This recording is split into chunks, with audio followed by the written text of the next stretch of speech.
Hello, ഞാൻ നിങ്ങളുടെ സ്വന്തം ഡോക്ടർ റോബിൻ രാധാകൃഷ്ണൻ. നിങ്ങളുടെ സ്വന്തം എന്ന് പറഞ്ഞാൽ നമ്മുടെ സ്വന്തമാണ് എന്നാര് പറഞ്ഞു?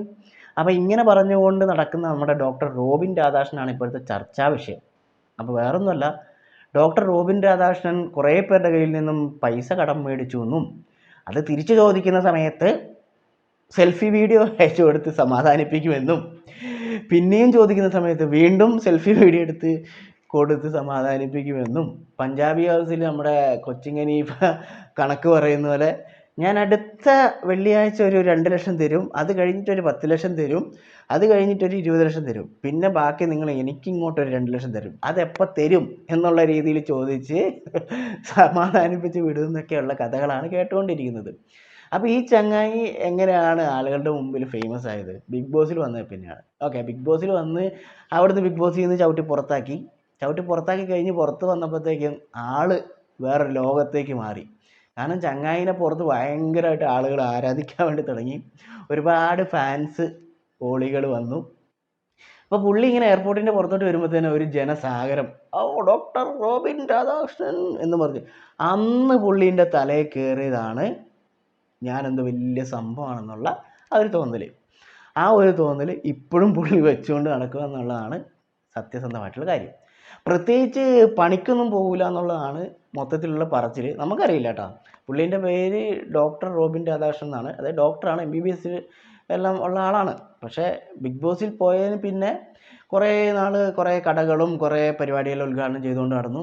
1 ലക്ഷം രൂപ 2 ലക്ഷം രൂപയൊക്കെ മേടിച്ചുകൊണ്ടിരുന്നതാണെന്നാണ് പറയപ്പെടുന്നത്. അപ്പോൾ അങ്ങനെ കൂട്ടി വെച്ച പൈസയെല്ലാം മേടിച്ച് ചങ്ങായി എന്ത് ചെയ്തു? കുറേ കാറും കുറേ പരിപാടികളും ചെയ്തു എന്നാണ് പറയുന്നത്. നമുക്കറിയില്ല കേട്ടോ, അയാൾ സോഷ്യൽ മീഡിയയിൽ പറയുന്ന കാര്യങ്ങളാണ്, പുള്ളി തന്നെ പറയുന്നതാണ്. അപ്പം ഇങ്ങനെ നടന്നു കഴിഞ്ഞപ്പോഴത്തേനും പിന്നെ പുള്ളി ഒരു കല്യാണം കഴിച്ചു. പിന്നെയും പുള്ളിക്ക് വരുമാനം ഇല്ലല്ലോ, ചിലവ്. പക്ഷെ അത് നമുക്കത് മെയിൻറ്റെയിൻ ചെയ്യണമല്ലോ. നമുക്ക് ഒരു എന്താ പറയുക, സാധാരണ നിലയിൽ നിന്ന് പെട്ടെന്നൊന്ന് പൊങ്ങിക്കഴിഞ്ഞ് നമ്മളൊരു ജീവിത സാഹചര്യം മാറുമ്പം, ജീവിത നിലവാരം മാറുമ്പം അതിങ്ങനെ മെയിൻറ്റെയിൻ ചെയ്ത് കൊണ്ടുപോകാൻ വേണ്ടിയിട്ട് പൈസ വേണം. അപ്പോൾ ഇങ്ങനെ പൈസ വേണ്ടി വരുന്ന സമയത്ത് ആരുടെ കയ്യിൽ നിന്നും പൈസ കിട്ടും എന്നുള്ളത് ഇങ്ങനെ നോക്കി. അങ്ങനെയാണ് ചങ്ങായിൻ്റെ ഇപ്പം പെട്ടിരിക്കുന്ന ആ ബ്രോയിൻ്റെ കയ്യിൽ നിന്ന് 40-45 ലക്ഷം രൂപ. എനിക്കതല്ല അറിയാൻ പാടില്ലാത്തത്, ചങ്ങായി തന്നെ പറയുന്നുണ്ട്, ആദ്യം ഒരു 35 ലക്ഷം കൊടുത്തു, പിന്നെ ഒരു 10 ലക്ഷം കൊടുത്തു. ആദ്യത്തെ 35 ലക്ഷം കൊടുത്ത് കിട്ടാണ്ട് വരുമ്പോൾ തന്നെ പിന്നെയും കൊടുക്കുന്നത് എന്തിനാണെന്നാണ് എനിക്ക് മനസ്സിലാകാത്തത്. ഇപ്പോൾ ഉദാഹരണത്തിന് നമ്മളിപ്പോൾ ഒരാളുടെ നിന്ന് പൈസ മേടിച്ചു, അല്ലെങ്കിൽ പോട്ടെ, നമ്മൾ ഒരാൾക്ക് പൈസ കൊടുത്ത് ഒരു 10,000 രൂപ കൊടുത്ത്, അപ്പം അവൻ തരാമെന്ന് പറഞ്ഞ ദിവസം അവൻ തന്നില്ല. എന്നിട്ട് അവൻ പറയാണ്, പൈസ തന്നിട്ടുമില്ല, എന്നിട്ട് അവൻ പറയാണ്, എടാ ഒരു 5,000 രൂപ കൂടെ താ എന്ന് പറഞ്ഞിട്ട് നമ്മൾ ചോദിക്കൂലേ, എടാ ആദ്യം നീ ആ 10,000 രൂപ വെക്ക്, എന്നിട്ട് 5,000 രൂപ ചോദിക്കുന്നു പറയൂലേ. അല്ലെങ്കിൽ ഈ ചോദിക്കുന്നവന് കുറച്ച് ഉളുപ്പ് വേണ്ടേ? അതുപോലും ഇല്ലാത്ത ആളാണെന്നുള്ളത് ഡോക്ടർ റോബിൻ രാധാകൃഷ്ണൻ തെളിയിച്ചു കഴിഞ്ഞിരിക്കുകയാണ്. അപ്പോൾ ഈ പറയുന്ന ആളുടെ ചാറ്റിൽ, അതായത് ഈ ഡോക്ടർ റോബിൻ രാധാകൃഷ്ണനുമായിട്ടുള്ള ചാറ്റ് കണ്ടിട്ടുണ്ടെങ്കിൽ തന്നെ നമ്മൾ ചിരിച്ച് മരിക്കും. കാരണം ഈ ഡോക്ടർ റോബിനുള്ള ഇമാതിരി ഒരു സൈക്കോ ആണോ എന്ന് നമ്മൾ വിചാരിച്ചു. കാരണം ഇന്ന് ചീത്ത വിളിക്കും, എന്നിട്ട് നാളെ രാവിലെ വേറെ, അയ്യോ എടാ മോനെ സോറി ഇടാ, ഒരു 10,000 രൂപ ഇടാ, 1 ലക്ഷം രൂപ ഇടാ എന്ന് ചോദിച്ചിട്ട് ഇറക്കും. എങ്ങനെയുണ്ട്? കൊള്ളാം. അപ്പോൾ എന്തായാലും ഡോക്ടർ റോബിൻ രാധാകൃഷ്ണൻ നമ്മുടെ ബിഗ് ബോസിൽ നിന്ന് ഇറങ്ങിയ സമയത്ത് പുള്ളിക്കാരൻ അതിൻ്റെ ഉള്ളിലൊരു ചെറിയൊരു ലവ് ട്രാക്ക് പിടിച്ചിട്ടുണ്ടായിരുന്നല്ലോ. അപ്പോൾ ആ ലവ് ട്രാക്കിൽ ഉണ്ടായിരുന്ന പെൺകുട്ടീൻ്റെ പേരൊന്നും ഇവിടെ പറയേണ്ട ആവശ്യമില്ല, അതുകൊണ്ട് പറയുന്നില്ല. ഓക്കെ, അപ്പോൾ ആ പെൺകുട്ടി പുറത്തിറങ്ങി കഴിഞ്ഞപ്പം എനിക്ക് ഇപ്പം കല്യാണം കഴിക്കാൻ താല്പര്യമില്ല, ഒരു 2 വർഷം കഴിഞ്ഞിട്ട് വേണേൽ ആലോചിക്കാം എന്നുള്ള രീതിയിൽ സംസാരിച്ച സമയത്ത് സോ കോൾഡ് ഫാൻസ്, അതായത് ഈ പറയുന്ന ഡോക്ടർ റോബിൻ രാധാകൃഷ്ണൻ്റെ ഫാൻസ് വന്നിട്ട് ഈ പറയുന്ന പെൺകുട്ടീനെ പറയാത്തതും, സൈബർ ബുള്ളിങ് എന്ന് പറഞ്ഞിട്ടുണ്ടെങ്കിൽ അതിൻ്റെ എക്സ്ട്രീം ലെവലായിരുന്നു. പുള്ളിക്കാരത്തി അവസാനം വന്നിരുന്ന് കരഞ്ഞ് വീഡിയോ വരെ ചെയ്യേണ്ട അവസ്ഥ വന്നിട്ടുണ്ടായിരുന്നു. ഇപ്പം പുള്ളിക്കാരത്തി വിചാരിക്കുന്നുണ്ടാവും, ജസ്റ്റ് മിസ്സാണ്. അതായത് ഈ പറയുന്ന ചങ്ങായിൻ്റെ നിന്ന് രക്ഷപ്പെട്ടത് ജസ്റ്റ്, എന്താ പറയുക, അത്രയ്ക്കും പുള്ളിക്കാരത്തിക്ക് ഇനിയിപ്പോൾ പോയിട്ട് ഒരു ലോട്ടറി എടുത്തിട്ടുണ്ടെങ്കിൽ ചിലപ്പോൾ ലോട്ടറി അടിക്കാനുള്ള ചാൻസ് ഉണ്ട്. അമ്മാതിരി ലക്കാണ് ഇപ്പോൾ കിട്ടിയിട്ടുള്ളത്. അപ്പോൾ അന്ന് ചീത്ത വിളിച്ചവരെല്ലാം ഇപ്പം പോയിട്ട് സോറി പറയുന്നുണ്ട്. എന്തായാലും കൊള്ളാം. അപ്പോൾ ആ പെൺകുട്ടീൻ്റെ ജീവിതം രക്ഷപ്പെട്ടു.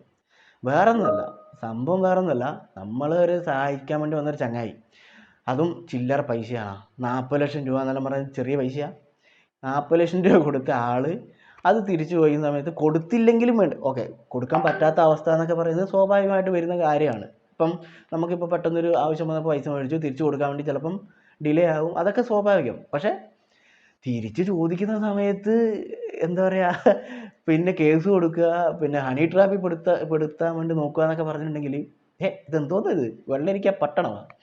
അപ്പോൾ നമ്മുടെ ഡോക്ടർ റോബിൻ രാധാകൃഷ്ണൻ്റെ ഇപ്പോഴത്തെ അല്ല, കുറച്ച് നാൾ മുമ്പ് വരെയുള്ള ഒരു ഡേ ഇൻ മൈ ലൈഫ് എന്താണെന്ന് വെച്ചിട്ടുണ്ടെങ്കിൽ, രാവിലെ എണീക്കുന്നു, മൊബൈലിൽ നോക്കുന്നു, തലേ ദിവസം ആരെല്ലാം ചീത്ത വിളിച്ചു നോക്കുന്നു.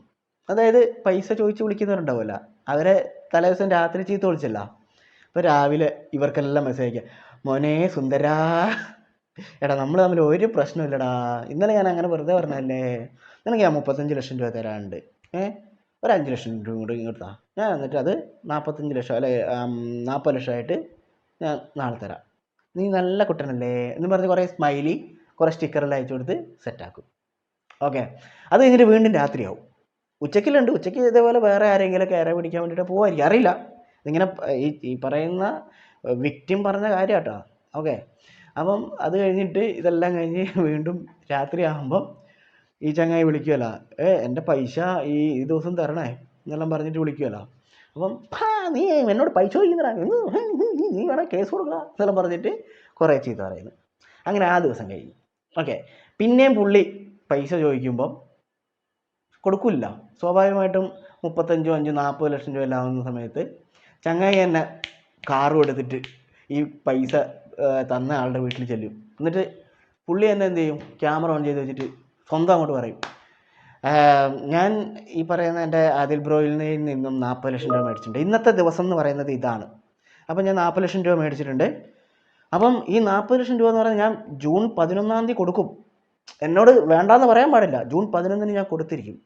അപ്പം ഇത് ഞാൻ വെറുതെ ഇതെന്നെ കൊണ്ട് ആരും ചെയ്യിപ്പിക്കുന്നതല്ല, അപ്പം ജൂൺ 11-ന് ഞാൻ ഇത് കൊടുക്കും, അപ്പം ഇത് വെറുതെ ഒരു ഡോക്യുമെൻ്റായിട്ട് ഈ ഒരു വീഡിയോ എടുത്ത് വെക്കുന്നതാണെന്ന് പറഞ്ഞിട്ട് ഒരു വീഡിയോ ഒക്കെ എടുത്ത് കൊടുത്തിട്ട് പതിയെ പറയും, ചേട്ടായി ഒരു 50,000 രൂപ കൊടുത്തരുമോ, അല്ലെങ്കിൽ 1 ലക്ഷം രൂപ കൊടുത്തരുമോ.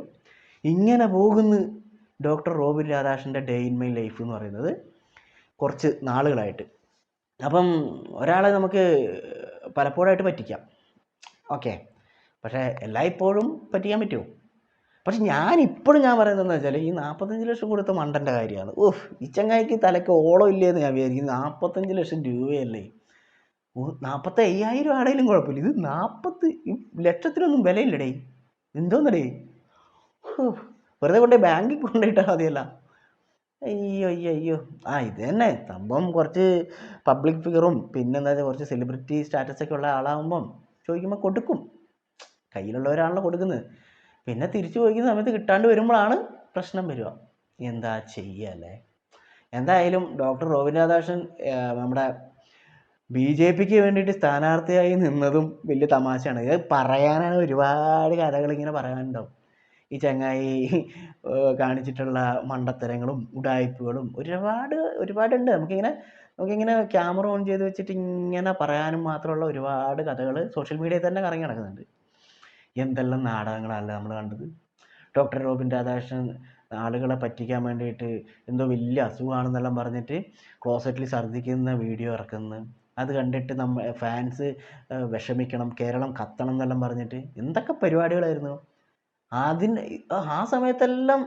അയ്യോ, ഡോക്ടർ ഈ ഡോക്ടർക്ക് വേണ്ടിയിട്ട് ഈ പറയുന്ന ഫാൻസ് എത്ര പേരെ ചീത്ത വിളിച്ചിട്ടുണ്ട്, എത്ര പേരുടെ കണ്ണുനീര് വീഴ്ത്തിയിട്ടുണ്ട്, ഒരു രക്ഷയില്ല. ഇതാണ് പറയുന്നത്, ഈ ബിഗ് ബോസ് എന്ന് പറയുന്ന സംഭവം ജസ്റ്റ് ഒരു റിയാലിറ്റി ഷോ ആണ്. സംഭവം ശരിയാണ്. ആ സമയത്ത് ആ പരിപാടി നടക്കുന്ന സമയത്ത്, ഇനിയിപ്പോൾ പുതിയ വരാൻ വേണ്ടി പോവാണ്, നടക്കുന്ന സമയത്ത് നമ്മൾ ആരെങ്കിലുമൊക്കെ സപ്പോർട്ട് ചെയ്യും, അത് ശരിയാണ്, അതിൻ്റെ ഉള്ളിലത്തെ പരിപാടിയെല്ലാം കണ്ടു കഴിയുമ്പോൾ സപ്പോർട്ട് ചെയ്യും. പക്ഷേ ഇവർ പുറത്തിറങ്ങി കഴിഞ്ഞിട്ട് ഇവർക്ക് വേണ്ടിയിട്ട് ജയ് വിളിക്കാനൊന്നും പോയിട്ട് ഒരു കാര്യമില്ല, അതിൻ്റെ ആവശ്യമേ ഇല്ല. ഇത്രയും നാൾ നടന്നിട്ടുള്ള ബിഗ് ബോസിൽ വിന്നറായിട്ടോ അല്ലെങ്കിൽ അതിൽ പോയിട്ട് വന്നിട്ടോ ഉള്ള ആളുകൾ എത്ര പേര് പുറത്തിറങ്ങി കഴിയുമ്പം മാന്യതയിലൂടെ നടക്കുന്നുണ്ട്, മാന്യതയോടുകൂടി ജീവിക്കുന്നുണ്ട്. മാന്യത എന്ന് ഞാൻ ഉദ്ദേശിക്കുന്നത് ഇവരെ സപ്പോർട്ട് ചെയ്തവരെ സപ്പോർട്ട് ചെയ്തുകൊണ്ട് എത്ര പേര് ഇപ്പോൾ നടക്കുന്നുണ്ട്. അങ്ങനെ നിങ്ങൾക്ക് ആരും കാണാൻ പറ്റില്ല. അഖിൽമാരാർ ഭയങ്കര സംഭവമായിരുന്നു. അഖിൽമാരാർ ബിഗ് ബോസിലുള്ള സമയത്ത് നമ്മളെല്ലാം ഇങ്ങനെ വിചാരിച്ചിട്ടുണ്ട്, എമ്മാതിരി പെർഫോമൻസ്, എമ്മാതിരി പ്ലെയർ, എന്തൊരു വാക്ചാതുര്യം, പുള്ളി പുറത്തിറങ്ങി കഴിഞ്ഞപ്പോഴോ ഇന്നൊന്ന് പറയും നാളെ മറ്റൊന്ന് പറയും. നിലപാട് എന്ന് പറഞ്ഞ സംഭവമില്ല. അങ്ങനെ ഇങ്ങനെ ഈ പറയുന്ന പരിപാടികളിലെല്ലാം വരുന്നവരിങ്ങനെ കണ്ണും അടച്ച് ഇങ്ങനെ നിങ്ങൾ ഇതാക്കിയിട്ട് ഇത് കാര്യമില്ല. അവർ അവരുടെ ലൈഫും കൊണ്ട് അങ്ങോട്ട് പോകും. നമ്മളിങ്ങനെ പുറകെ, നമ്മളെന്ന് പറഞ്ഞാൽ ഇവരുടെ ഫാൻസ് പോളികൾ എന്ത് ചെയ്യും, ഇവർക്ക് വേണ്ടി ജയ് വിളിച്ചു പോകും. അവസാനം അവർ അവരുടെ പരിപാടി നോക്കും, നമ്മുടെ സമയം പോയി, ഇത്രേ ഉള്ളൂ. അതുകൊണ്ട് തന്നെ പുതിയ ബിഗ് ബോസ് സീസൺ വരാൻ വേണ്ടി പോവാണ്.